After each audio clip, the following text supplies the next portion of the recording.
Balance the scales of justice to quit porn. I'm Dr. Trish Leigh. Let me tell you how to do this in this short video.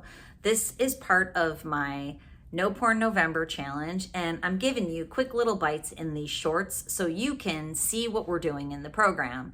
The scales of justice basically are when stress is put on one of the scales, it's essential to put a de-stressor on the other side so that we keep the scales balanced. So check in with your stress regularly, and if stress slams you in the head, slam it back with a de-stressor. Keep the scales balanced. Better yet, create a life of joy and happiness and laughter where the stress reliever side is lower than the stress side. I'm not sure why we set up ourselves with stressful lives, but we do. So try to keep the balance, and then you won't be pushed into the screen when it's pulling you back in with artificial dopamine. Okay, go rock it out.